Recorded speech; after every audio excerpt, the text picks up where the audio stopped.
وہ شکل سے شریف گھر کی بیٹی لگ رہی تھی۔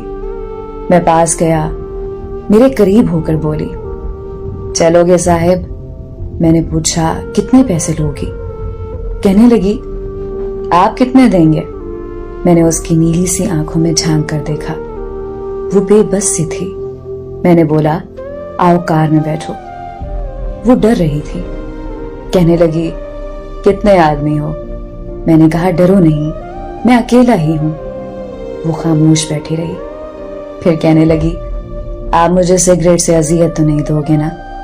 میں مسکرایا، بالکل بھی نہیں۔ پھر اس نے ایک لمبی سی سانس بھری، آپ میرے ساتھ کوئی ظلم تو نہیں کرو گے نا؟ آپ چاہے مجھے 500 کم دے دینا، لیکن میرے ساتھ برا نہ کرنا پلیز۔ وہ بہت خوبصورت تھی، معصومیت اس کی باتوں سے ٹپک رہی تھی، پھر بھی خدا جانے وہ کیوں جسم بیچنے پہ مجبور تھی۔ وہ نہیں جانتی تھی میں کون ہوں۔ میں نے پوچھا، کھانا کھایا ہے؟ کہنے لگی، نہیں۔ میں نے ہوٹل کے سامنے کار روکی، ہوٹل والا مجھے جانتا تھا۔ اس نے جلدی سے کھانا پیک کیا، مجھے دیا۔ میں کار میں بیٹھ گیا، میں اپنے ڈیرہ کی طرف چل دیا۔ چوکیدار نے دروازہ کھولا، میں نے کار پارک کی۔ رات کے 11 بج رہے تھے۔ وہ مسلسل میری طرف دیکھے جا رہی تھی۔ میں نے کھانا پلیٹ میں ڈالا، اسے کہا، ہاتھ دھو لو۔ وہ کہنے لگی، میں نے نہیں کھانا۔ میں نے پیار سے کہا، ڈرو نہیں، کچھ نہیں ہوگا۔ وہ ہاتھ دھو کر آئی، میرے سامنے کرسی پہ بیٹھ گئی اور کھانا کھانے لگی۔ جب کھانا کھا لیا تو کچھ کھانا بچ گیا۔ کہنے لگی، یہ میں گھر لے کے جا سکتی ہوں؟ میں مسکرایا، بالکل بھی نہیں۔ وہ چپ ہو گئی، برقع اتارنے لگی۔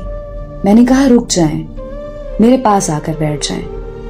وہ حیران تھی، میری آنکھوں میں دیکھ کر بولی، جلدی سے اپنا کام کریں، مجھے واپس چھوڑیں۔ میں نے کہا، نہیں پوچھوں گا، کیوں کرتی ہو ایسا؟ کیوں بیچتی ہو جسم؟